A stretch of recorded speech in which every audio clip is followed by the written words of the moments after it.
سب مل کر پڑھیے صلی اللہ علیہ یا رسول اللہ وسلم علیہ یا حبیب اللہ۔ وہی رب جس تجھ کو ہم تن کر بنایا، ہمیں بھی مانگنے کو تیرا راستا بتایا۔ وہی رب جس تجھ کو ہم تن کر بنایا، ہمیں بھی مانگنے کو تیرا راستا بتایا۔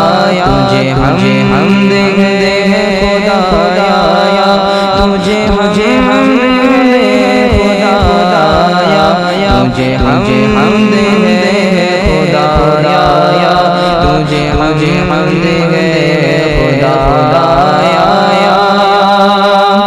ارے خدا کے بندوں کوئی میرے دل کو ڈھونڈو، کوئی میرے دل کو ڈھونڈو۔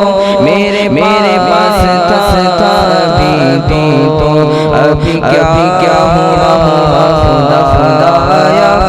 نہ کوئی گیا نہ آیا، نہ کوئی گیا نہ آیا۔ تجھے حمد ہے خدایا، تجھے حمد ہے خدایا۔ ہمیں رضا تیرے دل کا پتہ چلا بمشکل، ہمیں رضا تیرے دل کا پتہ چلا بمشکل۔ در روز کی مقابل وہ ہمیں نظر تو آیا۔ یہ نہ پوچھ کیسا پایا، یہ نہ پوچھ کیسا پایا۔ تجھے حمد ہے خدایا، تجھے حمد ہے خدایا۔ وہی رب جس تجھ کو ہم تن کر بنایا، ہمیں بھی مانگنے کو تیرا راستا بتایا۔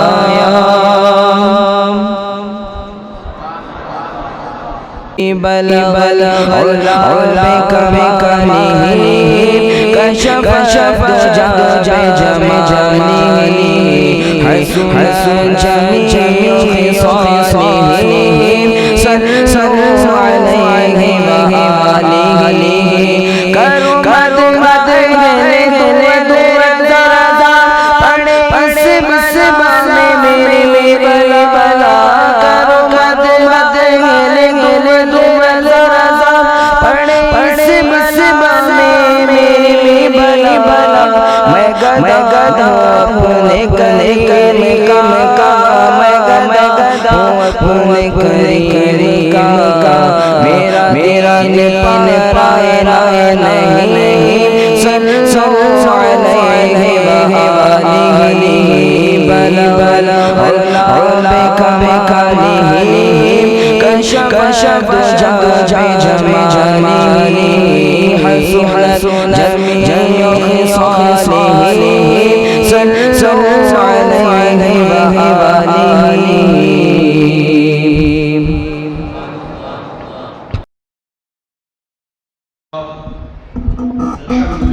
وكفى وسلام على عباده الذين اصطفى، أما بعد فأعوذ بالله من الشيطان الرجيم، بسم الله الرحمن الرحيم۔ قال الله تبارك وتعالى في القرآن المجيد والفرقان الحميد: ألا إن أولياء الله لا خوف عليهم ولا هم يحزنون الذين آمنوا وكانوا يتقون۔ وقال الله تبارك وتعالى في مقام آخر: إن أولياؤه إلا المتقون۔ صدق الله مولانا العظيم وبلغنا رسوله النبي الأمين المتين المبين المعين المختار الكريم ونحن على ذلك لمن الشاهدين والشاكرين والحمد لله رب العالمين۔ حضرات گرامی، آئیے کچھ معروضات پیش کرنے سے قبل ہم اور آپ مل کر انتہائی ادب و احترام کے ساتھ اپنی اور ساری کائنات کے مرکز عقیدت آقا دو جہاں حضور رحمت عالم سرور کائنات جناب محمد الرسول اللہ روحی فداہ صلی اللہ تعالی علیہ وسلم کی بارگاہ میں اپنے قلوب و اذہان کو منور و مجلہ و مصفہ و مزکہ کرنے کے لیے، اپنے سینے کو محبت رسول کا مدینہ بنانے کے لیے، غلامی مصطفیٰ کا ثبوت دیتے ہوئے مدینے کی طرف لو لگا کر گنبد خضرا کو نگاہوں میں سما کر بارگاہ رسول میں جھوم جھوم کر ہدیہ درود پیش کریں۔ پڑھے بآواز بلند، اللہم صلی علی سیدنا وعلی آل سیدنا و نبینا مولانا محمد معدن الجود والکرم وآلہ الکرام ابن الکریم وبارک وسلم۔ رسول اور آل رسول پر ایک مرتبہ اور بآواز بلند پڑھ لیں، اللہم صلی علی سیدنا وعلی آل سیدنا و نبینا مولانا محمد معدن الجود والکرم وآلہ الکرام ابن الکریم وبارک وسلم۔ معمول اور دستور کے مطابق سب سے پہلے اللہ رب العالمین خدائے وحدہ لا شریک کی بارگاہ میں دعا گو ہوں کہ رب قدیر جل جلالہ اپنے پیارے حبیب دانۂ غیوب صاحب الاولاق صلی اللہ علیہ وسلم کے نالن پاک کے صدقے مجھے حق اور سچ بات کہنے اور آپ تمامی حضرات کو حق اور سچ بات سن کر اس پر عمل کرنے اور اسے عام کرنے کی توفیق عطا فرمائیں۔ حضرات گرامی، آج اعلیٰ حضرت عظیم البرکت امام عشق و محبت سیدی سرکار الشاہ الحاج الحافظ القاری احمد رضا خان رضی اللہ تعالی عنہ کا 105واں عرس مبارک ہے۔ اللہ تبارک و تعالی ہم سب کو اس کی بے پناہ برکتیں، رحمتیں اور عظمتیں نصیب فرمائے، اور اعلیٰ حضرت کی بارگاہ میں ہم اور آپ خراج محبت اور عقیدت پیش کرنے کے لیے جو حاضر آئے ہیں، اللہ پاک ہم سب کی اس حاضری کو اپنی بارگاہ میں قبول و مقبول فرمائیں۔ جمعہ میں نے اعلیٰ حضرت کا علمی مقام، اعلیٰ حضرت اور عشق رسول کے حوالے سے کچھ مفید باتیں آپ کے سماعتوں کے حوالے کیا تھا۔ آج بھی اعلیٰ حضرت ہی کے متعلق کچھ مفید باتیں آپ کی سماعتوں کے حوالے کرنے کی کوشش کر رہا ہوں، اس امید پر کہ ہم اور آپ دل کے کانوں سے اسے سماعت کریں اور اسے عملی جامہ پہنا کر اپنی دنیا اور آخرت کو کامیابی سے ہمکنار کرنے کی کوشش کریں۔ حضرات گرامی، اللہ تبارک و تعالیٰ نے اعلیٰ حضرت عظیم البرکت کو وہ عظیم مقام اور منصب عطا فرمایا تھا کہ 105 سال کا طویل عرصہ گزر گیا اعلیٰ حضرت عظیم البرکت کو اس دنیا فانی سے ظاہری طور پر فردہ فرمائے ہوئے، لیکن آج بھی دنیا سنیت میں اعلیٰ حضرت کا نام زندہ ہے، اور آج بھی لوگ اعلیٰ حضرت عظیم البرکت سے بے لوث محبت کرتے ہیں، بے پناہ محبت کرتے ہیں، اور ان کی بارگاہ میں خراج محبت اور خراج عقیدت پیش کرتے ہیں۔ اس سال جو سالانہ عرس اعلیٰ حضرت کا ہے، لوگوں کا کہنا یہ ہے کہ بارگاہ رسول میں اور شہر بریلی میں اعلیٰ حضرت کے عاشقوں کا اتنا بڑا ہجوم ہے، اتنا بڑا ہجوم ہے، ایسا لگ رہا ہے کہ میدان عرفات یہیں آ گیا ہے۔ کثیر تعداد میں آپ چاہے تو ویڈیوز کے ذریعے بھی دیکھ سکتے ہیں، یہ اعلیٰ حضرت کی عقیدت اور محبت ہے۔ وجہ اس کی سب سے بڑی یہ ہے، ایک تو یہ کہ قرآن پاک میں اللہ نے واضح لفظوں میں ارشاد فرما دیا، ان الذین آمنوا وعملوا الصالحات سیجعل لهم الرحمن ودا۔ اللہ خود قرآن میں ارشاد فرماتا ہے، میرے جو بندے ایمان لاتے ہیں اور اچھے کام کرتے ہیں، اللہ تبارک و تعالیٰ کہتا ہے کہ میں خود ان کی محبت کو لوگوں کے دلوں میں پیدا فرما دیتا ہوں۔ اب اعلیٰ حضرت عظیم البرکت امام اہل سنت سے ہمارا کوئی خونی رشتہ تو نہیں ہے، اعلیٰ حضرت عظیم البرکت کو نہ ہم نے نہ ہمارے باپ داداؤں نے دیکھا ہے، مگر آج ان کے نام پر ہم یہاں جمع ہیں، آج بھی ان کی بارگاہ میں حاضر ہوتے ہیں۔ اس کی سب سے بنیادی وجہ یہ ہے کہ اللہ پاک نے ان کی محبت کو ہمارے دلوں میں پیدا فرما دیا ہے۔ اور جو اللہ کا ولی ہوتا ہے، اللہ تبارک و تعالیٰ قرآن حدیث قدسی میں ارشاد فرماتا ہے، میں اس کے ہاتھ اور پیر بن جاتا ہوں جس سے وہ پکڑا کرتا ہے اور وہ چلا کرتا ہے، میں اس کی زبان بن جاتا ہوں جس سے وہ بولتا ہے، اور میں اس کی آنکھ بن جاتا ہوں جس سے وہ دیکھتا ہے، اور میں اس کے کان بن جاتا ہوں جس سے وہ سنا کرتا ہے۔ اعلیٰ حضرت عظیم البرکت کو یہ عروج، یہ مقام اور مرتبہ اللہ تبارک و تعالیٰ نے اس لیے عطا فرمائی کہ اعلیٰ حضرت عظیم البرکت پوری زندگی نبی کی تعریف کرتے رہے، نبی کی شان بیان کرتے رہے، نبی کی عظمت کا خطبہ پڑھتے رہے، نبی کی نعت لکھتے رہے، نبی کی مدحت اور تعریف و توصیف بیان کرتے رہے۔ نبی کے نام اور ان کی تعریف و توصیف کا نتیجہ یہ ہے کہ اللہ نے اعلیٰ حضرت کے نام کو بلندی عطا فرمائی ہے۔ آج اگر ہم بھی تحفظ ناموس رسالت کا کام کریں، آج ہم بھی اللہ کے رسول کی تعریف و توصیف کریں، اللہ تبارک و تعالی ہمیں بھی وہ عزت ضرور عطا فرمائے گا۔ ورنہ حبشہ کے رہنے والے تھے بلال حبشی، رنگ بہت کالا تھا، ہونٹ بڑے موٹے موٹے تھے، بڑے غریب اور قلاش اور مفلس انسان تھے۔ بلال حبشی کو کوئی نہیں جانتا تھا، لیکن جب انہوں نے اپنے دل و جان کو بارگاہ رسول میں اور رسول کے قدموں میں قربان کر دیا تو اللہ نے انہیں وہ عزت عطا فرمائی کہ جس خانہ کعبہ کا ہم طواف کرتے ہیں وہ کعبۃ اللہ ان کے قدموں کے نیچے آ جاتا ہے۔ بلال حبشی کو اللہ نے وہ مقام اور عزت عطا فرمائی کہ 1400 سال کا طویل زمانہ گزر گیا، آج بھی بلال حبشی کا نام ہمارے درمیان زندہ ہے۔ حضرت صہیب رومی روم سے آئے ہوئے تھے، چپل نہیں تھے پہننے کے لیے، اور قدموں میں رہنے کے لیے مکان نہیں تھا، اور پھر اس کے علاوہ رہنے کے لیے خود کا مکان نہیں تھا، مفلسی اور غریبی کا یہ عالم تھا۔ لیکن جب انہوں نے اسلام لا کر اپنے وجود کو میرے نبی کے قدموں پہ قربان کیا اور نبی کی عظمت کا خطبہ پڑھا، آج 1400 سال کا طویل زمانہ گزر گیا، صہیب رومی رضی اللہ تعالیٰ عنہ کا نام بچے بچے کو یاد ہے، اور آج بھی ان کا نام لینے سے ہمارے ایمان کو تازگی ملتی ہے۔ اعلیٰ حضرت عظیم البرکت نے بھی پوری زندگی، ابھی میں آپ کو بتاؤں گا کس طریقے سے انہوں نے رسول کی تعریف اور توصیف کی ہے۔ اعلیٰ حضرت عظیم البرکت نے بھی پوری زندگی نبی کی تعریف کی ہے، نبی کی نعت کو لکھا ہے۔ 105 سال کا طویل عرصہ گزر گیا، آج بھی زندہ ہے، لیکن میرے اعلیٰ حضرت نے ایسا کام کیا ہے، قیامت آئے گی لیکن پھر بھی اعلیٰ حضرت کا نام زندہ رہے گا، قیامت تک اعلیٰ حضرت کا نام زندہ رہے گا، ان کا مشن زندہ رہے گا۔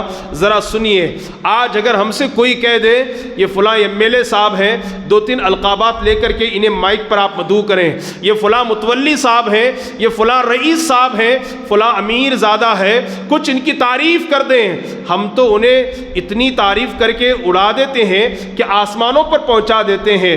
لیکن میں آپ کو بتاؤں، ایک ہے شہنشاہ، ایک ہے دولت زادہ، امیر زادہ، رئیس زادہ ہے، پیسوں والا ہے، اللہ اکبر، جس کا نام ہے نواب نان پارا۔ نان پارا کا نواب ہے، پیسے والا ہے، اور غالباً حضرت نوری میاں کا وہ مرید ہے۔ آپ جانتے ہیں بڑے بڑے شعراء نے اس کے قصیدے لکھے، شعراء نے اس کی تعریفیں کی، اور اس نے کسی کے ذریعے سے یہ کہلوایا کہ مولانا احمد رضا نعت اچھی لکھتے ہیں، مولانا احمد رضا منقبت اچھی لکھتے ہیں، مولانا احمد رضا تعریف بہت اچھی کرتے ہیں، ان سے کہہ دو کہ 4 قصیدے 4 اشعار میری شان میں بھی لکھ دیں۔ نواب نان پارا ہے، نان پارے کا نواب ہے، رئیس ہے، امیر ہے، اللہ اکبر کبیرہ، مگر جیسے ہی یہ پیغام اعلیٰ حضرت کی بارگاہ میں پہنچا، حضور نان پارا کے نواب نے یہ خواہش کی ہے کہ آپ اس کی شان میں کچھ قصیدے لکھیں، کچھ اشعار لکھیں، اس کی کچھ تعریف اور توصیف کریں۔ آپ کر دیں گے تو چونکہ آپ کے اشعار قیامت تک زندہ رہیں گے تو اس کا نام بھی زندہ رہے گا۔ اللہ اکبر کبیرہ، آپ قربان جائیے اعلیٰ حضرت کی عظمتوں پر۔ اعلیٰ حضرت کا قلم جب بھی اٹھا ہے تو صرف نبی کی تعریف اور توصیف کے لیے اٹھا ہے، کسی دنیا دار کی تعریف کے لیے میرے رضا کا قلم کبھی نہیں اٹھا ہے تو صرف اپنے رسول کی تعریف کے لیے اٹھا ہے۔ اعلیٰ حضرت نے قلم اٹھایا اور پوری ایک نعت لکھ دی جس کا پہلا شعر یہ ہے، وہ کمال حسن حضور ہے کہ گمان نقص جہاں نہیں، وہ کمال حسن حضور ہے کہ گمان نقص جہاں نہیں، یہی پھول خار سے دور ہے، یہی شمع ہے کہ دھواں نہیں، یعنی یہ ایک ایسا چراغ ہے جس میں کوئی دھواں نہیں ہے، اور یہ ایک ایسا پھول ہے جس میں کوئی کانٹا نہیں ہے۔ اور آخر میں اس نواب کا نام لے کر کہتے ہیں، کروں مد اہل دول رضا، پڑے اس بلا میں میری بلا، میں گدا ہوں اپنے کریم کا، میرا دین پارے نہ نہیں۔ میں ذرا اس کو آپ کو سمجھا دوں، اگر آپ سمجھیں تو ایمان آپ کا تازہ ہو جائے گا۔ اعلیٰ حضرت کہتے ہیں کروں مد اہل دول رضا، پڑے اس بلا میں میری بلا، ارے احمد رضا تو احمد رضا ہے، تو عاشق مصطفیٰ ہے، تو عالم ربانی ہے، تو فاضل جلیل ہے، تو مفتی باوقار ہے، تو غلام مصطفیٰ ہے، اور ایسا غلام مصطفیٰ ہے کہ غلام مصطفیٰ پر تجھے ناز ہے، عشق رسول پر تجھے فخر ہے، اور تو اوروں کی غیروں کی تعریف کرے، جبکہ تیرا آقا تیرے سامنے بیٹھا ہے۔ پڑے اس بلا میں میری بلا، میں اس مصیبت میں پڑوں، کروں مد اہل دول رضا، پڑے اس بلا میں میری بلا، ارے میں دنیا داروں کی تعریف کیوں کروں، میں کسی دنیا دار کا گدا نہیں ہوں، ارے میں گدا ہوں اپنے کریم کا، اور میرا دین پارے نہ نہیں ہے۔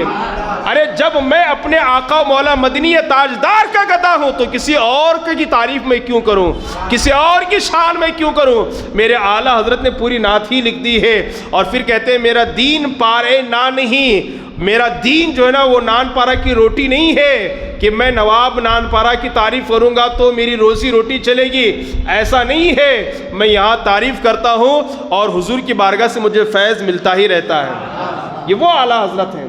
قلم اٹھا ہے تو کبھی کسی دنیا دار کے لیے نہیں اٹھا ہے، اٹھا ہے تو صرف رسول کی عظمت کو اجاگر کرنے کے لیے اٹھا ہے، رسول کی تعریف، اور رسول کی تعریف کرنے کا یہی نتیجہ ہے، یہی نتیجہ ہے کہ آج بھی اعلیٰ حضرت کا نام زندہ ہے۔ جو بھی میرے نبی کی بات کرتا ہے اس کا نام روشن ہوتا ہے، اگرچہ وہ کمزور ہو، وہ معذور کیوں نہ ہو، لیکن وہ لوگوں کی دلوں کی دھڑکن بن جاتا ہے۔ آپ دیکھیں پڑوسی ملک کے علامہ خادم حسین رضوی کو کون جانتا تھا، کون جانتا تھا خادم حسین رضوی کو؟ ایک سفید ریش کے مولانا ہے، پورے سر اور داڑھی کے بال سفید ہو چکے ہیں، نہ کوئی پہلوان ہے، نہ کوئی ہیرو ہے، نہ کوئی کرکٹر ہے۔ اللہ اکبر! عالم یہ ہے کہ خود کھڑے نہیں ہو سکتے، چل نہیں سکتے، کرسی پر بٹھا کر کے لوگ لے جاتے ہیں، لیکن آج صرف پڑوسی ملک میں نہیں، صرف ہندوستان میں نہیں، بلکہ دنیا کے چپے چپے میں علامہ خادم حسین کا نام گونجتا ہے۔ وجہ کیا ہے؟ ان کی سب سے بڑی وجہ یہی تھی کہ اللہ اکبر، صرف 4 سال کی قلیل مدت میں انہوں نے میرے نبی کی ایسی تعریف کی ہے کہ دنیا ان کی تعریف کرنے پر مجبور ہے۔ بار بار یہی کہتے تھے، بار بار یہی کہتے تھے، یہی دہراتے تھے۔ کیا دہراتے تھے؟ اعلیٰ حضرت کے نقش قدم پر چلتے ہوئے کہتے تھے کروں مد اہل دول رضا، پڑے اس بلا میں میری بلا، میں گدا ہوں اپنے کریم کا، میرا دین پارے نہ نہیں۔ اور ان کی زندگی یہی تھی، جان ہے عشق مصطفیٰ، روز فضو کرے خدا، ارے جس کو ہو درد کا مزہ، ناز دوا اٹھائے کیوں، بڑا ظلم بٹھایا گیا۔ آپ کہتے ہیں نا کہ اللہ اکبر، ایک مرتبہ انہی کی بات بیچ میں آپ سے عرض کروں، نبی کا کام اور نبی کی تعریف کرنے میں مزہ کیا ہے، لطف کیا ہے؟ جب وہاں کی حکومت نے علامہ خادم حسین رضوی کو گرفتار کیا اور پولیس نے جب ان پر لاٹھی برسانا شروع کیا، ادھر لاٹھی پڑتی ہے، ادھر جو ہے وہ لبوں پر مسکراہٹ آ جاتی ہے، آپ مسکراتے ہیں۔ کسی پوچھنے والے نے پوچھا حضور ادھر مارا جا رہا ہے، آپ ادھر مسکراتے ہیں؟ کہا ظالمو، تم مارتے ہو، تم کسی اور کے لیے مارتے ہو، میں کسی اور کے لیے مار کھاتا ہوں، میں کسی اور کے لیے مار کھاتا ہوں، تم کسی اور کے لیے مارتے ہو، میں کسی اور کے لیے مار کھاتا ہوں، تم تو بڑے بڑے رئیسوں کے لیے مارتے ہو اور میں اپنے مصطفیٰ کے لیے مار کھاتا ہوں، اور اس مار میں بڑا لطف ہے، اس لیے کہ شاعر کہتے ہیں، بلکہ اعلیٰ حضرت کہتے ہیں، جان ہے عشق مصطفیٰ، روز فضو کرے خدا، ارے جس کو ہو درد کا مزہ، ناز دوا اٹھائے کیوں۔ اعلیٰ حضرت عظیم، اگر آپ بھی چاہتے ہیں مرنے کے بعد ہمارا اور آپ کا نام زندہ رہے، آپ چاہتے ہیں اللہ تبارک و تعالیٰ کی بارگاہ میں ہمیں عزت ملے، وقار ملے، سربلندی ملے، نبی کی تعریف کریں، نبی کی نعت پڑھیں، نبی کی مدحت و سرائی کریں، نبی کی شان بیان کریں، اڑتے بڑھتے نبی پر درود پڑھیں۔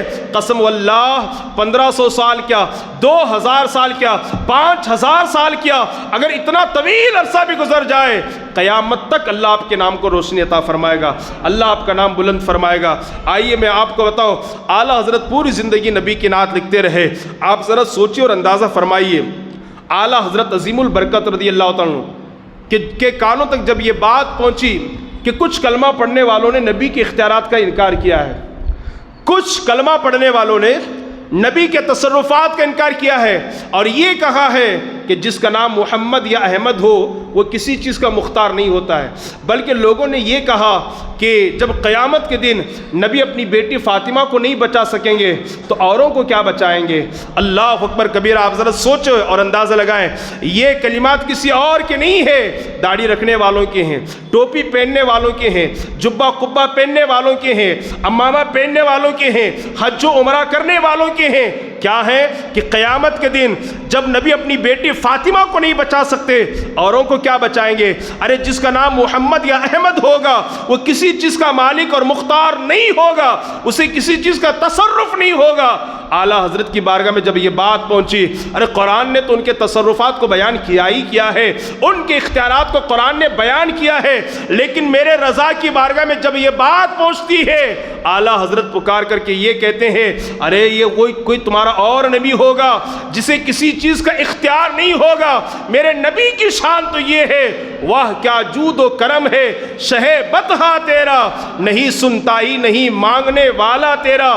ارے میں تو مالک ہی کہوں گا کہ ہو مالک کے حبیب، مالک ہی کہوں گا کہ ہو مالک کے حبیب، یعنی محبوب و محب میں نہیں میرا تیرا۔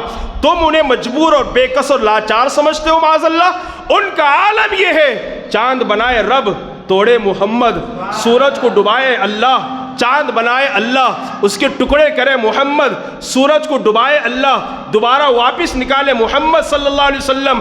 آپ اندازہ لگائیے، یہ اختیار، یہ تصرف اگر اللہ نے کسی اور کو دیا ہے تو میرے اور آپ کے نبی کو اللہ نے عطا فرمایا ہے۔ پوری زندگی حضور کی تعریف کرتے رہے، اعلیٰ حضرت کی بارگاہ میں یہ بات پہنچی کہ معاذ اللہ کچھ لوگوں نے نبی کے علم غیب کا انکار کر دیا ہے، یعنی نبی کو پیٹھ پیچھے کی خبر نہیں ہے، یہاں تک جملے کہہ دیتے ہیں۔ اعلیٰ حضرت نے فوراً قلم اٹھایا اور ارشاد فرمایا، تم مکہ اور مدینہ کی بات کرتے ہو، تم یمن اور حبشہ کی بات کرتے ہو، تم جنت اور دوزخ کی بات کرتے ہو، تم زمین کے اندر کی بات کرتے ہو، ارے میرے نبی کا عالم تو یہ ہے، اور کوئی غیب کیا تم سے نہا ہو بلا۔ ارے جب نہ خدائی چھپا تم پہ کروڑوں درود، جس نبی کی نگاہ نبوت سے اللہ کی ذات پوشیدہ نہیں ہے تو اس نگاہ نبوت سے خدا کی خدائی کیسے پوشیدہ ہو سکتی ہے؟ اس نبی نے تو اللہ کو دیکھ لیا ہے، تو کائنات کیا چیز ہے، زمین کیا چیز ہے، آسمان کیا چیز ہے، جنت اور دوزخ کیا چیز ہے۔ آپ دیکھیں کسی نے یہ کہا معاذ اللہ نبی ہمارے بڑے بھائی کی طرح ہیں، کتابوں میں لکھا ہے، بعض ہفتہ میرے پاس ایک کتاب ہے، حضور حافظ ملت جلال العلم کی لکھی ہوئی کتاب ہے، حضور حافظ ملت کی اتنی موٹی سی کتاب ہے، اس میں سارے ان کے عقائد ہیں۔ انہوں نے یہ کہا کہ معاذ اللہ نبی کا علم کم ہے، شیطان کا علم زیادہ ہے، بلکہ شیطان کا علم قرآن اور حدیث سے ثابت ہے، نبی کا علم ثابت نہیں ہے۔ انہوں نے یہ کہا معاذ اللہ نبی کا خیال نماز میں آ جائے تو نماز میں فرق پڑتا ہے، اور جانور کا خیال آ جائے تو نماز مکمل ہو جاتی ہے۔ انہوں نے یہ کہا معاذ اللہ نبی کے علم غیب کا انکار کیا، ان کے تصرفات کا انکار کیا، خدا کے حوالے سے یہ کہا کہ وہ جھوٹ بول سکتا ہے۔ یہ سارے عقائد ہیں، اور انہی کا عقیدہ یہ ہے کہ نبی ہمارے بڑے بھائی کی طرح ہیں، ان کی عزت ویسے کرو جیسے گھر میں ایک بڑے بھائی کی کرتے ہو۔ لیکن اعلیٰ حضرت کیا کہتے ہیں سنیے، اعلیٰ حضرت کا نام زندہ اس لیے ہے کہ میرے اعلیٰ حضرت کہتے ہیں ارے تم تو اپنا بڑا بھائی سمجھتے ہو، مگر احمد رضا کہتا ہے سرور کہوں کہ مالک و مولا کہوں تجھے، سرور کہوں کہ مالک و مولا کہوں تجھے، ارے باغ خلیل کا گلے زیبا کہوں تجھے، تیرے تو وصف عیب تنائی سے ہے بھری، حیراؤں میرے شاہ میں کیا کیا کہوں تجھے، کیا کیا کہوں تجھے، حیران ہوں میرے شاہ میں کیا کیا کہوں تجھے۔ پوری رات لکھنے کے بعد اعلیٰ حضرت کہتے ہیں لیکن رضا نے ختم سخن اس پہ کر دیا، خالق کا بندہ خلق کا آقا کہوں تجھے۔ آپ اللہ جو خالق ہے اس کے بندے ہیں، اور پورے مخلوق کے آپ آقا و مولا ہیں، اس سے بڑی بات کیا ہو سکتی ہے؟ اعلیٰ حضرت نے پوری زندگی بس نبی کی تعریف کی ہے، پوری زندگی، اور نبی پر کتنا یقین تھا جانتے آپ، نبی پر کتنا یقین تھا، کتنا بھروسہ تھا۔ آج ہمیں اتنا بھروسہ نہیں ہے۔ بڑی معذرت کے ساتھ امام صاحب مسجد کے کوئی بول دیں کہ بھائی صاحب یہ قرآن کی آیت ہے، اس کا وظیفہ کریں، انشاءاللہ آپ کی بیماری دور ہو جائے گی، نہیں، بھائی صاحب اتنی مرتبہ درود شریف پڑھ کے یہ دعا کر لیں انشاءاللہ آپ کی بیماری دور ہو جائے گی. نہیں، ڈاکٹر صاحب کہہ دینا تو فوراً عملی جامہ پہنایا جاتا ہے، فوراً عمل کیا جاتا ہے. میں ڈاکٹر اور نہ ڈاکٹر کی دوائی کا مخالف ہوں، بلا شبہ یقیناً علاج کروانا چاہیے، توکل اللہ پر رکھنی چاہیے، اس لیے کہ ان دوائیوں میں، ان گولیوں میں شفا دینے کا مالک اور خالق بھی اللہ ہے. اللہ ہی شفا دیتا ہے. موسیٰ علیہ السلام کے پیٹ میں درد شروع ہوا، موسیٰ علیہ السلام نے کہا اللہ میرے پیٹ میں درد ہوتا ہے. رب نے فرمایا فلاں پتہ کھا لو. آپ نے جا کر کے اس پتے کو نوش فرمایا، تفسیر روح البیان کی روایت ہے، اس پتے کو نوش فرمایا، کھا لیا، آپ نے اس پتے کو تناول فرما لیا، کھا لیا، پیٹ کی بیماری ختم ہو گئی، بالکل شفا مل گئی. کچھ مہینوں کے بعد اچانک وہی مرض ہوا، وہی بیماری ہوئی، وہی تکلیف پیٹ میں.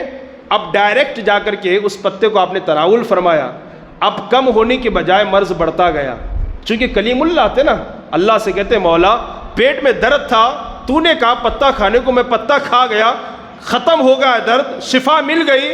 اب وہی درد ہوتا ہے، اب پتہ کھاتا ہوں تو مرض ختم ہونے کے بجائے بڑھتا ہوا نظر آ رہا ہے. تو رب نے فرمایا پہلی میری اجازت سے گئے تھے تو شفا میں نے رکھی تھی، اب خود چلے گئے ہو تو میں نے شفا کو اٹھا لیا ہے، میں نے شفا اٹھا لیا ہے.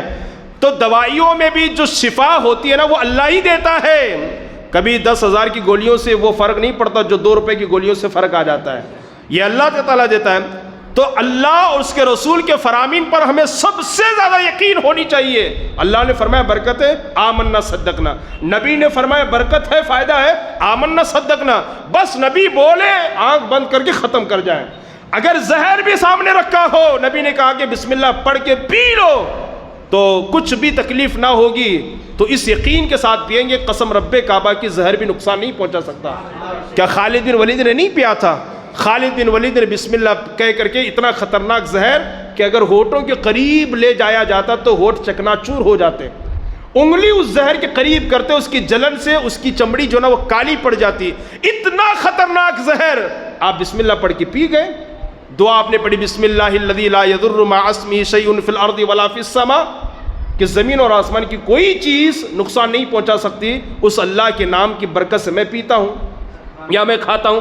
آپ نے یہ دعا پڑھا اور پڑھنے کے بعد اس زہر کو پی گئے اور پینے کے بعد بالکل صحیح سلامت رہے. ساتھیوں نے پوچھا، کہا میرے نبی کے فرمان پر مجھے بھروسہ تھا. اب اعلیٰ حضرت کو دیکھیے، صحابہ کے نقش قدم پر چلتے ہوئے اعلیٰ حضرت کا ایمان بھی کتنا مضبوط ہے، کتنا مضبوط ہے، کتنا مضبوط ہے اعلیٰ حضرت کا ایمان بھی. اللہ اکبر کبیرہ. سنیے، اعلیٰ حضرت حج کے لیے تشریف لے جاتے ہیں، کشتی پر بیٹھے ہوئے ہیں، 20 سمندر میں کشتی پہنچتی ہے اور اچانک طوفان کی وجہ سے کشتی ہچکولے کھانے لگی، کشتی ہچکولے کھانے لگی.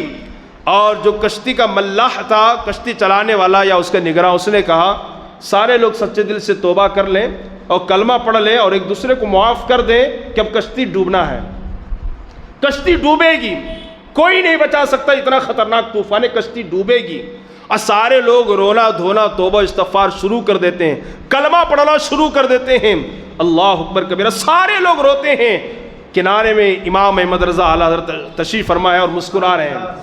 والدہ ماجدہ نے پوچھا بیٹا ملا نے جو اعلان کیا تم نے نہیں سنا؟ کہا امی جان سنا ہے. کہا کیا اس نے اعلان کیا؟ کہا کشتی ڈوبنے والی اس نے یہ اعلان کیا، سارے لوگ رو رہے ہیں، توبہ کر رہے ہیں، ایک دوسرے سے معافی مانگتے ہیں. کہا بیٹا تجھے ڈر نہیں لگتا؟ کہا امی جان مجھے میرے نبی پر بھروسہ ہے، میرے نبی پر مجھے بھروسہ ہے، یقین کامل ہے. اور پھر آپ پکار کر کے کہتے ہیں یا رسول اللہ آنے دو یا ڈبو دو اب تو تمہاری جانب. کشتی پر بیٹھے نا، ابھی کشتی کدھر جا رہی ہے؟ مدینے کی طرف، مدینے کی طرف کشتی جا رہی ہے. آقا کی بارگاہ میں عرض کرتے ہیں یا رسول اللہ آنے دو، یعنی طوفان کو آنے دو یا ڈبو دو، اب تو تمہاری جانب. کشتی تمہیں پہ چھوڑی لنگر اٹھا دیے، کشتی تمہیں پہ چھوڑی لنگر اٹھا دیے ہیں. بڑا طوفان آیا، کشتی ہچکولے کھاتی رہی، مگر اعلیٰ حضرت کا یقین دے کے، ان کی یقین کی برکت سے کشتی صحیح سلامت کنارے جا کر کے لگتی ہے. یقین ہے اعلیٰ حضرت عظیم البرکت امام اہل سنت کا. اعلیٰ حضرت جب بھی کوئی بات دیکھتے تو فوراً نعت کہنا شروع کر دیتے. کیا نعت کہنا شروع کر دیتے؟ آنے دو یا ڈبو دو اب تو تمہاری جانب، کشتی تمہیں پہ چھوڑی لنگر اٹھا دیے. صرف ایک شعر نے پوری نعت آپ نے لکھی ہے، اور نعت لکھنے میں اللہ نے وہ مہارت عطا فرمائی تھی، وہ کمال عطا فرمایا تھا. علامہ حسن رضا بریلوی جو اعلیٰ حضرت کے چھوٹے بھائی ہیں، یہ جب کبھی نعت لکھتے تھے نا، انہوں نے بھی بڑی اچھی نعتیں لکھی ہیں، بڑا کمال رکھتے تھے چھوٹے بھائی بھی علامہ حسن رضا. لیکن کبھی کبھی چیک کروانے کے لیے حضرت داغ دہلوی جو دلی میں رہتے تھے ان کے پاس جاتے تھے. حضور میں نے نعت لکھی ہے اور بڑے شاعر ہیں، تھوڑا نظر ثانی فرما لیں. حضرت داغ دہلوی کا بھی کوئی جواب نہیں ہے نا، وہ حسن رضا جو استاد زمن ہیں، اعلیٰ حضرت کے چھوٹے بھائی ہیں، ان کے بھی استاد ہیں. تو یہ نعت لکھتی ہے اور لکھ کر کے لے جاتے، ان کی بارگاہ میں پیش کرتے، نظر ثانی کے لیے چیک کرواتے. ایک مرتبہ علامہ حسن رضا نے نعت لکھا اور نعت لکھنے کے بعد دلی کی طرف جا رہے تھے چیک کروانے کے لیے. تو اعلیٰ حضرت کے کمرے کے پاس سے گزر ہوا اور اعلیٰ حضرت اس وقت اتفاق سے نعت لکھ رہے تھے. اور وہ نعت کیا تھی؟ ان کی مہک نے دل کے گنچے کھلا دیے ہیں، جس راہ چل دیے ہیں گنچے بسا دیے ہیں. یہ نعت اعلیٰ حضرت لکھ رہے تھے. تو جیسے گزر ہوا لکھ ہی رہے تھے، کہا مولانا حسن رضا کہاں جا رہے ہو؟ کہا میں اپنے استاد گرامی داغ دہلوی کی بارگاہ میں جا رہا ہوں، ایک نعت لکھا ہوں، اس کو چیک کروانے کے لیے جا رہا ہوں. تو اعلیٰ حضرت نے فرمایا ایک نعت میں نے بھی لکھی ہے، میری نعت بھی ان کے پاس پیش کر دو تاکہ وہ اس کو بھی پڑھ لیں، اس میں بھی کچھ خامیاں نکال دیں یا اس میں بھی کچھ قلم چلوا دیں. علامہ حسن رضا جو اعلیٰ حضرت کے بھائی ہیں چھوٹے، وہ اپنی نعت اور اپنے بھائی اعلیٰ حضرت کی نعت لے کر کے روانہ ہوئے. تو سب سے پہلے اعلیٰ حضرت کی نعت کو انہوں نے پیش کیا، اپنی نعت کو پیش کیا، اور پیش کرنے کے بعد کہا کہ اس میں جو قلم چلانا تھا داغ دہلوی نے قلم چلایا، جہاں گھٹانا تھا گھٹا دیا، جہاں بڑھانا تھا بڑھا دیا. اس کے بعد جب اعلیٰ حضرت کی نعت کو پیش کیا گیا نا، تو اب اعلیٰ حضرت کی نعت جب داغ دہلوی پڑھنے لگے تو پڑھ بھی رہے تھے، جھوم بھی رہے تھے اور آنکھوں سے آنسو بھی ٹپک رہے تھے، ہے نا. پڑھ بھی رہے تھے، جھوم بھی رہے تھے اور آنکھوں سے آنسو بھی ٹپک رہے تھے. اور پھر فرمایا مولانا حسن رضا اس میں گھٹانے اور بڑھانے کی بات تو درکنار، گھٹانے اور بڑھانے کی بات تو درکنار، یہ نعت اتنی زبردست ہے ایسا لگتا ہے کہ کسی نے لکھا نہیں ہے، بلکہ مولانا احمد رضا نے لکھا نہیں ہے بلکہ مدینے سے ان کے آقا نے اس کو لکھوایا ہے. یہ جملے تھے داغ دہلوی کے. یہ نعت اتنی جامع اور معنی اور اتنی زبردست ہے کہ ایسا لگتا ہے کہ انہوں نے خود نہیں لکھا بلکہ مصطفیٰ نے سامنے بیٹھ کر کے لکھوایا ہے. اور پھر کہتے ہیں اس نعت کی کیا بات کہوں کہ اس میں چونکہ آخری شعر انہوں نے جلد بازی میں نہیں لکھا ہے اور یہ شعر میں دیتا ہوں اور آپ احمد رضا سے کہیے وہ نعت کے آخر میں اس کو رکھے.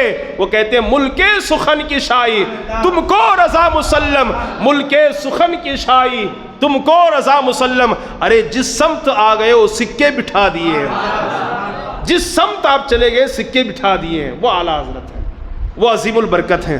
اعلیٰ حضرت کی شان کیا ہے، اعلیٰ حضرت کا مقام اور مرتبہ بہت ہی عرف والا. پوری زندگی نبی کی نعت لکھتے رہے، پوری زندگی نبی کی تعریف کرتے رہے. اللہ اکبر کبیرہ. اور اتنے بڑے عاشق رسول آپ تھے، اتنے بڑے عاشق رسول تھے. آپ خود کہتے ہیں، اعلیٰ حضرت اپنے بارے میں کہتے ہیں کہ الحمدللہ میں ایمان کے ساتھ اپنے عقائد کے تحفظ کے ساتھ دنیا سے رخصت ہوا. اتنے بڑے عاشق رسول تھے کہ حضور کی بارگاہ میں کہتے ہیں کہ یا رسول اللہ اگر آپ کے نام پر جان قربان کرنے کی بات ہے، یہ ایک جان کیا 1000 جانیں قربان کرنے کے لیے احمد رضا تیار ہے. کروں تیرے نام پہ جان فدا، نہ بس ایک جان دو جہاں فدا، دو جہاں سے بھی نہیں جی بھرا، کروں کیا کروں کروڑوں جہاں نہیں ہے. اگر کروڑوں جہاں بھی ہوتے تو میں آپ کے نام پہ قربان کر دیتا. اتنے بڑے عاشق رسول تھے اعلیٰ حضرت عظیم البرکت. خیر ان کی زندگی کے بہت سارے عناوین ہیں. دیکھیں کہتے ہیں نا کروں تیرے نام پہ جاں فدا، نہ بس ایک جاں دو جہاں فدا، دو جہاں سے بھی نہیں جی بھرا، کروں کیا کروڑوں جہاں نہیں. اگر کروڑوں جہاں ہوتے تو بھی آپ کے نام پہ میں قربان کر دیتا. اتنے بڑے عاشق رسول تھے اعلیٰ حضرت عظیم البرکت. اتنے بڑے عاشق رسول ہیں کہ کہتے ہیں کاش محشر میں جب ان کی آمد ہو، اور کاش محشر میں، محشر کا میدان ہوگا نا، کاش محشر میں ان کی آمد ہو اور بھیجیں سب ان کی شوکت پہلا کو سلام، مجھ سے خدمت کے کہیں قدسی کے، مجھ سے خدمت کے قدسی کہیں ہاں رضا. یعنی فرشتے مجھ سے کہیں وہاں پر جب میدان محشر میں حضور کی آمد ہو، سارے لوگ سلام پڑھ رہے ہو، تو ایسی سچویشن میں فرشتے مجھ سے کہیں اے احمد رضا تو سلام کیوں نہیں پڑھتا، مصطفیٰ جانے رحمت پہ کاش محشر میں جب ان کی آمد ہو اور بھیجے سب ان کی شوکت پہ لاکھوں سلام، مجھ سے خدمت کے قدسی کہیں ہاں رضا، یعنی مجھ سے فرشتے کہیں تم سلام کیوں نہیں پڑھتے تو میں پڑھنا شروع کر دوں۔ مصطفیٰ جان رحمت پہ لاکھوں سلام، شمع بزم ہدایت پہ لاکھوں سلام، شہر یار ارم تاجدار حرم، نو بہار شفاعت پہ لاکھوں سلام، ہم غریبوں کے آقا پہ بے حد درود، ہم فقیروں کے سروت پہ لاکھوں سلام۔ تو اعلیٰ حضرت اتنے بڑے عاشق رسول تھے، ان کے عشق کی بات کریں نا بہت لمبی داستان ہے۔ صرف وہ عاشق رسول ہی نہیں تھے، عاشق آل رسول بھی تھے، عاشق آل رسول۔ اور اب ذرا میں آپ کو بتاؤں، بس اسی بات پر اپنی گفتگو ختم کر دیتا ہوں، ورنہ میں نے سوچا تھا کہ اعلیٰ حضرت کا تقویٰ آپ کے سامنے پیش کروں، اور تقوی کے حوالے سے 5 واقعات میرے ذہن میں گشت کر رہے ہیں۔ اس کے علاوہ اعلیٰ حضرت نے کنز الایمان کب اور کیسے لکھا ہے، اس میں مہارت کیا ہے، اللہ نے جو آپ کو عطا فرمائی وہ بھی میں آپ کے سامنے بیان کرنا چاہ رہا تھا، لیکن آخری بات سنیے۔ اعلیٰ حضرت عظیم البرکت، دیکھیے اصول یہ ہے، نظام اور دستور اور قانون یہ ہے کہ چھوٹی چیز کو پیش کی جاتی ہے اور بڑی چیز کو چھوڑ دی جاتی ہے تاکہ چھوٹی کے ذریعے سے بڑی چیز کو سمجھی جائے۔ میں اگزامپل آپ کو قرآن سے دوں، پورے قرآن میں کہیں لکھا نہیں ہے کہ نبی زندہ ہے، واضح الفاظ میں پورے قرآن میں کہیں نہیں لکھا ہے کہ انبیاء اپنی قبروں میں زندہ ہیں، ٹھیک ہے، لیکن قرآن میں یہ ضرور ہے کہ شہداء اپنی اپنی قبروں میں زندہ ہیں۔ شہداء، شہید جو اللہ کی راہ میں مارے جاتے ہیں، وہ اپنی اپنی قبروں میں زندہ ہیں۔ کئی مقامات پر اپنے فرمایا، دوسرے پارے میں اللہ کہتا ہے وَلَا تَقُولُوا لِمَنْ يُقْتَلُ فِي سَبِيلِ اللَّهِ أَمْوَاتٌ بَلْ أَحْيَاءٌ وَلَكِنْ لَا تَشْعُرُونَ، کہ جو اللہ کے راہ میں مارے جائیں انہیں مردہ مت کہو بلکہ وہ زندہ ہیں، لیکن تمہیں اس بات کا شعور نہیں ہے، ادراک اور احساس نہیں ہے۔ ایک اور مقام پر اللہ کہتا ہے وَلَا تَحْسَبَنَّ الَّذِينَ قُتِلُوا فِي سَبِيلِ اللَّهِ أَمْوَاتًا، جو اللہ کے راہ میں مارے جائیں انہیں مردہ گمان بھی نہ کرو، بل احیاء، بلکہ وہ زندہ ہیں اور اپنے رب کے ہاں سے وہ رزق پاتے ہیں، ٹھیک ہے۔ تو شہداء کے بارے میں قرآن کہتا ہے کہ وہ زندہ ہیں، انہیں مردہ مت کہو۔ ایک مقام پر کہتا ہے کہ مردہ کہنا تو درکنار، مردہ سوچو بھی مت کہ وہ مرے ہوئے ہیں، بلکہ زندہ ہیں اور انہیں روزی دی جاتی ہے۔ تو اب یہاں پر دیکھیے، انبیاء کا مقام اونچا ہے کہ شہداء کا مقام اونچا ہے؟ انبیاء کا نا، ہے کہ نہیں؟ شہداء سے بہت بلند ہے انبیاء کا مقام۔ تو ہم ایک 4 چیزیں ہوتی ہیں، دلالت النص، اقتضاء النص، اشارت النص، عبارت النص، اس کو فقہ میں سمجھایا جاتا ہے۔ تو ہم سمجھ گئے جب چھوٹے اپنی قبروں میں زندہ ہیں تو بڑے کیوں زندہ نہیں ہیں، ہے نا؟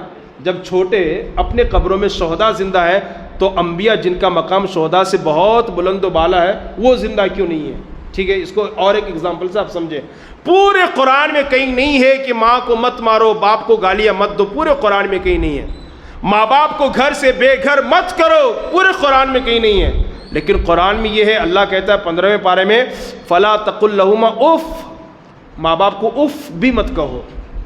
اچھا، اف کا مطلب کیا ہے؟ کچھ علماء نے اس کو فرمایا، دیکھیے آپ گاڑی میں بیٹھے ہیں، کار میں، 2 ویلر میں، اور بہت ضروری کام آپ کو ہے اور آپ نے چابی ڈالی اور گاڑی کو آپ نے اسٹارٹ کیا، چالو کیا، آپ نکل ہی رہے تھے، ایگزام میں جانا ہے، کورٹ میں جانا ہے، دکان جانا ہے، کچھ کاروبار کے لیے جانا ہے، کچھ معاملے کی ڈیلنگ کے لیے جانا ہے، بہت ضروری کام آپ کا ہے، آپ نکل ہی رہے تھے کہ ماں نے بلایا بیٹا ادھر آ جاؤ، تو اس وقت اف جو کہتے ہیں اس سے بھی علماء نے منع کیا ہے، اس سے بھی علماء نے منع کیا ہے۔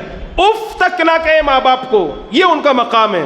ماں باپ کا مقام بہت اونچا ہے، اس کا اندازہ اس بات سے لگایا جا سکتا ہے کہ قرآن کریم میں جا بجا مقامات پر اللہ نے اپنے ذکر کے بعد کسی اور کا ذکر کیا ہے تو وہ ہمارے ماں باپ ہیں۔ والدین کا ذکر کیا، اللہ نے فرمایا میری عبادت کرو اور والدین کے ساتھ اچھا برتاؤ کرو۔ تو علماء فرماتے ہیں کہ ماں باپ کے مقام و مرتبے کا اندازہ اس بات سے لگایا جا سکتا ہے کہ اللہ نے اپنے ذکر کے بعد کسی کا نام لیا ہے تو وہ والدین کا نام لیا، ہمارے والدین کا، ٹھیک ہے۔ تو اف کہنے سے بھی قرآن نے منع کیا ہے۔ تو اب علماء فرماتے ہیں، مفسرین کرام فرماتے ہیں اف کہنا تو بہت چھوٹی بات ہے، مارنا بہت بڑی بات ہے، گالی دینا بہت بڑی بات ہے، غصہ کرنا بہت بڑی بات ہے۔ تو جب قرآن نے اف کہنے سے منع کر دیا تو مارنا بھی منع ہو گیا، گھر سے نکالنا بھی منع ہو گیا، اور انہیں جھڑکنا بھی منع ہو گیا، گالی گلوچ کرنا یہ سب منع ہو گیا۔ تو بات کیا ہے، قرآن چھوٹی چیز کو بیان کرتا ہے اور بڑی چیز کو چھوڑ دیتا ہے کہ اس کو اس پر سمجھ لو، ٹھیک ہے۔ اب میں یہاں پر آپ کو بتاؤں گا کہ جب اللہ کے رسول صلی اللہ علیہ وسلم کے عاشق صادق اعلیٰ حضرت کے اندر آل رسول کا اتنا ادب ہے تو پھر رسول اللہ کا ادب کتنا ہوگا۔ میں آل رسول کا ادب بتاتا ہوں، اس سے آپ رسول کا ادب سمجھ لیجئے، ٹھیک ہے؟ میری بات سمجھے شاید آپ کو؟ جب رسول کی اولاد سے یہ محبت ہے، رسول کی آل سے یہ محبت ہے، آل رسول اولاد رسول کا یہ ادب ہے، تو پھر رسول اللہ کی بارگاہ کا ادب کیا ہوگا؟ سنیے، دو ہی بات پیش کر کے اپنی گفتگو ختم کر دوں۔ اعلیٰ حضرت عظیم البرکت سے کسی نے پوچھا، حضور کیا سید کے لڑکے کو استاد مار سکتا ہے؟ کوئی سید ہے، آل رسول ہے، اس کے لڑکے کو استاد مار سکتا ہے؟ تو اعلیٰ حضرت اس کے جواب میں فرماتے ہیں، جو قاضی شہر ہوتا ہے نا، قاضی شہر، قاضی جہاں پر اسلامی حکومت ہوتی ہے، قاضی ہوتا ہے، قاضی شہر حدود الہیہ کو جاری کرنے پر مجبور ہوتا ہے۔ یعنی کوئی قاضی شہر ہے، مفتی صاحب ہیں، اس کے سامنے کسی سید کی شکایت آ گئی، اس نے یہ کام کیا، یہ کام کیا، تو اب اللہ کی جو حد ہے، جو قانون ہے، وہ اس پر جاری کرنا یہ قاضی کے لیے ضروری ہوتا ہے۔ تو اب اعلیٰ حضرت فرماتے ہیں کہ قاضی حد کو جاری کرے گا، قانون جاری کرے گا، سزا دے گا، لیکن نیت یہ کرے گا کہ آل رسول کے قدموں میں کیچڑ لگی، میں اسے صاف کر رکھا ہوں، آل رسول کے قدموں میں کیچڑ لگی ہوئی ہے، میں اسے صاف کر رکھا ہوں۔ اور آپ دیکھیے اسی طرح حضرت مولانا حشمت علی خان پیلی بیتی مناظر اہل سنت ہے، وہ اعلیٰ حضرت کی بارگاہ میں آ کر عرض کرتے ہیں، حضور اگر کوئی بچہ سید زادہ ہو، سید کا لڑکا ہو اور سبق یاد نہ کرتا ہو، کیا اس کو مار سکتے ہیں؟ تو اعلیٰ حضرت نے یوں نظر اٹھا کر کے فرمایا، مولانا کیا بات کرتے ہیں، آل رسول اور پھر سزا؟ تو علامہ حشمت علی خان پیلی بیتی نے فرمایا، حضور اگر نہیں ماریں گے تو جاہل رہ جائے گا، کیا نہیں سزا دیں گے تو جاہل رہ جائے گا۔ تو اعلیٰ حضرت فرماتے ہیں، جب نوبت یہ آ جائے، جب مارنا ضروری ہو جائے، لازم ہو جائے کہ اب مار کے بغیر کام نہیں چلے گا، تو نیت یہ کر لیں کہ شہزادے کے پاؤں میں مٹی لگی ہے، میں اسے صاف کر رکھا ہوں، شہزادے کے پاؤں میں مٹی لگی ہے، میں صاف کر رہا ہوں۔ سوچئے جب آل رسول کا یہ ادب اعلیٰ حضرت نے بتایا، تو پھر رسول کا ادب کیا ہوگا؟ کیا ادب ہوگا؟ ادب کیا ہے؟ بس ایک جملے پہ بات ختم کر دیتا ہوں، سنیے۔ کسی نے کہا، حضور اگر حضور صلی اللہ علیہ وسلم کے کپڑوں پر گرد و غبار جمع ہو جائے، مٹی جمع ہو جائے، تو یہ کیا یہ کہہ سکتے ہیں کہ حضور کے کپڑے میلے ہو گئے؟ کیا یہ کہہ سکتے ہیں کہ حضور کے کپڑے میلے ہو گئے؟ معاذ اللہ۔ آپ نے استغفار پڑھا اور فرمایا، یہ نہ کہا جائے کہ معاذ اللہ کہ حضور کے کپڑے میلے ہو گئے، بلکہ یہ کہا جائے کہ مٹی ہے جو میرے رسول کے دامن میں پناہ لے رکھی ہے، یہ گرد و غبار ہے جو میرے نبی کے دامن میں پناہ لے رکھی ہے۔ کیا ادب تھا، کیا ادب تھا، کیا انداز تھا۔ اور اللہ اکبر کبیرہ، اللہ تبارک و تعالیٰ ان کے عشق کے چند چھینٹے ہم سب کو نصیب فرمائے، ان کے ادب کے چند چھینٹے اللہ پاک ہم سب کو نصیب فرمائے۔ میں اپنی گفتگو کو یہیں ختم کر دیتا ہوں اور بس دعا کرتا ہوں۔ دیکھیے اعلیٰ حضرت صرف ایسا نہیں کہ وہ ایک کرامتی بزرگ تھے، مردوں کو زندہ کیا، وہ کیا زبردست عالم دین تھے، زبردست عالم دین تھے۔ بس آخری بات یہ ہے، ہم سب کو ان سے نسبت حاصل ہے، ہم سب کو ان سے نسبت حاصل ہے۔ اپنے اندر علمی جذبہ پیدا کریں، علمی ماحول پیدا کریں، علم پیدا کریں اپنے اندر، خوب کتابیں پڑھیں۔ سب سے بہترین دوست ہمارا اور آپ کا وہ علم ہے۔ اللہ کے نبی نے خود فرمایا، علم جو نا مومن کا بہترین ساتھی ہے، بہترین ساتھی ہے۔ کتابوں کا اپنا دوست بنائیں، کتابوں کو اپنا ساتھی بنائیں، سفر میں کتابیں لے کر کے جائیں۔ میں آپ کو بتاؤں، اعلیٰ حضرت تو اعلیٰ حضرت ہیں، جو ان کے دامن علم سے وابستہ ہوئے ان کا کوئی جواب نہیں، جو ان کے پاس پڑھے ان کا تو کوئی جواب نہیں ہے، لیکن جو ان کے گھر میں کام کرتے تھے ان کا بھی کوئی جواب نہیں تھا۔ بس ایک آخری بات دیکھیے، جامعۃ الرضا جو مدرسہ ہے نا، جامعۃ الرضا جو مدرسہ ہے، اس کے گراؤنڈ میں ایک بڑا جلسہ تھا، سالانہ جلسہ، بہت بڑا جلسہ تھا۔ تو دور دراز سے بڑے بڑے علماء تشریف لائے ہوئے تھے۔ اس میں حضرت مولانا سید سلیمان اشرفی الجیلانی، پروفیسر دینیات مسلم علی گڑھ یونیورسٹی، وہ بھی تشریف لائے تھے۔ تو ایک بچہ، نابالغ بچہ، چھوٹا بچہ، توجہ کیجئے کتنے لوگ اس کو کیچ کرتے ہیں، سنیے میرے جملے پہ غور کیجئے۔ اعلیٰ حضرت تو اعلیٰ حضرت ہیں، اعلیٰ حضرت کے پاس جو پڑھے کلاس میں بیٹھ کے ان کا بھی کوئی جواب نہیں، وہ تو وہ ہیں جو ان کے گھر کے خدام تھے، ان کا بھی کوئی جواب نہیں تھا علم کے معاملے میں، علم کے معاملے۔ اور آج بھی لوگ کہتے ہیں کہ بریلی شریف میں جو پھول وغیرہ بیچتے ہیں نا، وہ بھی بڑے پڑھے لکھے ہوئے ہوتے ہیں، بڑے مسائل سے ان کی جانکاری ہوتی ہے. تو کہہ رہا تھا کہ وہ جو مدرسہ ہے نا جامعۃ الرضا، اس کے گراؤنڈ میں سالانہ جلسہ تھا، دور دراز سے بڑے بڑے علماء آئے تھے. اس میں حضرت مولانا سید سلیمان اشرف پروفیسر دینیات مسلم علی گڑھ یونیورسٹی وہ بھی آئے ہوئے تھے. ایک چھوٹا سا بچہ کنویں سے پانی نکال رہا تھا، کنواں ہوتا نا بوڑی، کنویں سے پانی نکال رہا تھا. تو مولانا سید سلیمان اشرف نے اپنا لوٹا آگے بڑھایا ڈول کی طرف، کہا بیٹا تھوڑا اس میں پانی ڈالو، مجھے بھی وضو کرنا ہے. تو وہ نابالغ بچہ ہے، چھوٹا سا بچہ ہے، اعلیٰ حضرت کے پاس پڑھتا نہیں ہے، بلکہ کون ہے وہ بچہ؟ اعلیٰ حضرت کے گھر کے جو خادم ہے اس خادم کا بیٹا ہے. اعلیٰ حضرت کے گھر میں جو خادم پانی وغیرہ ڈالنے پر معمور ہے اس خادم کا بیٹا ہے، وہ نابالغ ہے. جب مولانا سید سلیمان اشرف نے کہا شہزادہ تھوڑا پانی ہم کو بھی دے دینا، ہم بھی وضو کریں گے، اس نابالغ بچے نے چہرہ دیکھ کر کہا مولانا کیا آپ کو معلوم نہیں ہے کہ نابالغ سے خدمت لینا جائز نہیں ہے؟ کہا مولانا میرے اس پانی سے آپ کا وضو نہیں ہوگا. مولانا نے کہا کیوں؟ اس لیے کہ میں نابالغ ہوں، میں نابالغ ہوں. اور وہ پانی نکال رہا تھا چھوٹا سا بچہ، کس کے لیے؟ اعلیٰ حضرت کے لیے. تو مولانا سید سلیمان اشرف نے کہا شہزادے تو نابالغ ہے، جب تیرا نکالا ہوا پانی وضو کا میرے لیے جائز نہیں ہے تو پھر مولانا احمد رضا کے لیے کیسا جائز ہے؟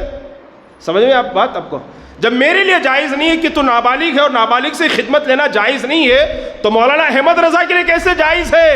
ان کے والد جو خادم تو وہیں کھڑے تھے، یہ بات سن رہے تھے. انہوں نے کہا مولانا اصل میں یہ بات مولانا احمد رضا سے میرے ساتھ ہوئی ہے اور بچہ میرا ہے، وہ ٹھیک پانی لانے لے جانے کے حوالے سے گفتگو احمد رضا سے میرے ساتھ ہوئی ہے، اور جو نابالغ بچہ میرا ہے چاہے میں خود پانی نکالوں یا اپنے نابالغ بچے سے پانی نکالوں، وضو کا پانی ان کے لیے جائز ہے، وضو کا پانی ان کے لیے جائز ہے. میں نے بہت اختصار کے ساتھ آپ کو پتہ، سوچئے پڑھنے والوں کا کوئی جواب نہیں، بلکہ جب ان کے گھر کے خدام کے بچوں کا، خادم کے بیٹے کا کوئی جواب نہیں تو پڑھنے والوں کا کیا جواب؟ اور جب پڑھنے والوں کا کوئی جواب نہیں تو خود اعلیٰ حضرت کا کیا جواب ہوگا؟ اس لیے گزارش یہ ہے علم سے اپنی دوستی بنائیں، علم سے اپنے تعلق کو مضبوط کریں، قرآن اور صاحب قرآن سے اپنے رشتے کو مضبوط کریں. واللہ باللہ تاللہ حاشا للہ ہماری دنیا بھی کامیاب ہوگی اور آخرت بھی کامیاب ہوگی. اللہ کی بارگاہ میں دعا گو کہ اللہ تعالیٰ کہنے سننے زیادہ عمل کی توفیق عطا فرمائے. اللہ پاک ہم تمامی لوگوں کی عمر میں علم و عمل میں بے پناہ خیر و برکت عطا فرمائے. ایک مرتبہ سورہ فاتحہ، 3 مرتبہ سورہ اخلاص پڑھ لیں. الفاتحہ.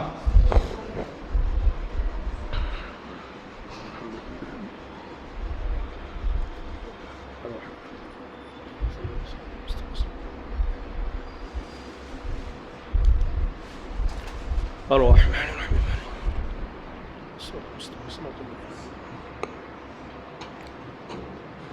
اللهم ربنا آتنا في الدنيا حسنة وفي الآخرة حسنة وقنا عذاب النار وقنا عذاب القبر وقنا عذاب الحشر وقنا عذاب الدين وقنا عذاب الدارين. یا الہی رحم فرما مصطفیٰ کے واسطے، یا رسول اللہ کرم کیجئے خدا کے واسطے، مشکلیں حل کر شہ مشکل کشا کے واسطے، کربلائیں رد شہید کربلا کے واسطے. اے پاک پروردگار عالم آج کے ہماری اس محفل کو اپنی بارگاہ میں قبول فرما. مولا یہاں جو کچھ نعت و منقبت کے اشعار پڑھے گئے، ذکر خدا ہوا میرے مولا، جو کچھ سیرت اعلیٰ حضرت پر گفتگو ہوئی میرے مولا، یا فاتحہ خوانی کے لیے جو کچھ رکھا گیا اللہ ان سب کا ثواب جملہ انبیاء کرام کی بارگاہ میں نظر مولا قبول فرما لے. مولا جملہ انبیاء کرام کے صدق و توسل سے جملہ صحابہ، جملہ شہداء، جملہ اولیاء کی بارگاہ میں نظر اللہ قبول فرما لے. میرے مولا تیرے حبیب صلی اللہ علیہ وسلم کے زلف واللیل کے صدقے میں اللہ ان ساری چیزوں کا ثواب بالخصوص مولا تیرے محبوب ترین بندے عاشق رسول غلام مصطفیٰ مولانا شاہ امام احمد رضا کی بارگاہ میں نظر اللہ قبول فرما لے. مولا ان کے علم کے چند چھینٹے ہم سب کو نصیب فرما. مولا ان کے عشق رسالت کا صدقہ ہم سب کو نصیب فرما. مولا ہم سب کو ان کے نقش قدم پر چل کر اپنی دنیا اور آخرت کو بہتر سے بہتر بنانے کی توفیق عطا فرما. اللہ سیدی سرکار اعلیٰ حضرت امام احمد رضا رضی اللہ تعالیٰ عنہ کے صدقے میں پوری دنیا کے مومنین و مومنات کے جان مال عزت ایمان آبرو رقیدی کی تو حفاظت عطا فرما.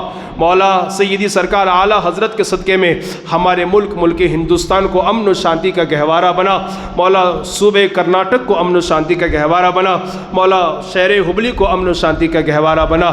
اے اللہ سیدی سرکار اعلیٰ حضرت کے صدقے میں ہمارے جتنے بے قصور مسلمان جیلوں میں بند مولا ناموں سے تحفظ رسالت کے خاطر جو جیل کے اندر گئے اللہ ان سب سب کو رہائی عطا فرما مولا، ان سب کو آزادی عطا فرما مولا، ان سب کو صحیح سلامت جلد از جلد اپنے گھر آنے اور لوٹنے کی توفیق عطا فرما مولا، ان میں جو بیمار ہیں انہیں شفا عطا فرما میرے مولا، ان کے گھر والوں کو صبر جمیل کی توفیق عطا فرما اللہ، ان کے گھر والوں کو کے دلوں پر سکینہ نازل فرما اللہ، ان کے گھر والوں کی غیب سے تو مدد فرما مولا، سیدی سرکار اعلیٰ حضرت عظیم البرکت کے صدقے میں جتنے مومنین و مومنات بیمار ہیں اللہ، سب کو شفائے کاملہ عاجلہ عطا فرما، سب کو صحت و تندرستی عطا فرما مولا، بالخصوص ہمارے مسجد کے مؤذن صاحب عالی جناب عبد الکریم صاحب صغری کو صحت و تندرستی عطا فرما مولا، انہیں حیات خضری نصیب فرما اے اللہ، اور جتنے بیمار ہیں سب کو شفا عطا فرما مولا، سیدی سرکار اعلیٰ حضرت عظیم البرکت کے صدقے میں جتنے مومنین و مومنات اس دنیا سے رخصت ہوئے اللہ، سب کی بے حساب مغفرت فرما مولا، سبوں کو قبر میں کروٹ کروٹ جنت کے جلوے نصیب فرما اللہ پاک، سب کو عذاب قبر عذاب حشر سے محفوظ و معمون فرما مولا، ان چھوٹے چھوٹے بچوں کے مستقبل کو تابناک بنا مولا، ان کے مستقبل کو کامیاب بنا مولا، ان بچوں کو اللہ مستقبل کا بہترین قاری قرآن، عالم ربانی، مفتی باوقار بنا، دین کا سچا پکا داعی اور مبلغ بنا اے اللہ، سیدی سرکار اعلیٰ حضرت عظیم البرکت کے صدقے میں اللہ، تیرے حبیب صلی اللہ علیہ وسلم کے نواسوں کے صدقے میں میرے مولا ہم سب کا خاتمہ ایمان پر فرما مولا، سیدی سرکار اعلیٰ حضرت کے صدقے میں حضرت مستان شاہ عربی مدرسے کو خوب عروج اور ترقی عطا فرما مولا، آج کی فاتح خوانی میں جن حضرات نے حصہ لیا اللہ، سب کو تو اپنی شان کے مطابق دونوں جہاں میں جزا اور بدلہ عطا فرما مولا، آج کی اس محفل کو منعقد کرنے میں جن لوگوں نے حصہ لیا اللہ، سب کو تو اپنی شان کے مطابق جزا اور بدلہ عطا فرما اللہ، تو کریم ہے کرم فرما مولا، تو رحیم ہے رحم فرما اپنے پیاروں کے صدقے میں ہم سب کی دعاؤں کو قبول و مقبول فرما ربنا تقبل منا انك انت السميع العليم وتب علينا انك انت التواب الرحيم ان الله وملائكته يصلون على النبي يا ايها الذين امنوا صلوا عليه وسلموا تسليما اللهم صل على سيدنا وعلى آل سيدنا ونبينا مولانا محمد معدن الجود والكرم وآله الكرام وابنه الكريم وبارك وسلم سبحان ربك رب العزة عما يصفون وسلام على المرسلين والحمد لله رب العالمين بحق لا إله صلاۃ والسلام کے لیے کھڑے ہو جائیں اس میں مصطفیٰ جان رحمت پہ لاکھوں سلام، شمع بز میں ہدایت پہ لاکھوں سلام، اعلیٰ حضرت جو ہے بریلی کی شان، سنی ہے بناتے ہر سریوں میں رضا، مجھ سے خدمت کے خود سی کہے ہاں رضا، مصطفیٰ جان رحمت پہ لاکھوں سلام، مصطفیٰ جان رحمت پہ لاکھوں سلام، شمع بز میں ہدایت پہ لاکھوں سلام، الصلاة والسلام عليك يا رسول الله، الصلاة والسلام عليك يا حبيب الله، وعلى آلك وأصحابك يا نور الله صلى الله تعالى عليه وسلم، إن الله وملائكته يصلون على النبي يا أيها الذين آمنوا صلوا عليه وسلموا تسليما، اللهم صل على سيدنا وعلى آل سيدنا ونبينا مولانا محمد معدن الجود والكرم وآله الكرام وابنه الكريم وبارك وسلم سبحان ربك رب العزة عما يصفون وسلام على المرسلين والحمد لله رب العالمين بحق لا إله إلا الله، لا إله إلا الله، لا إله إلا الله محمد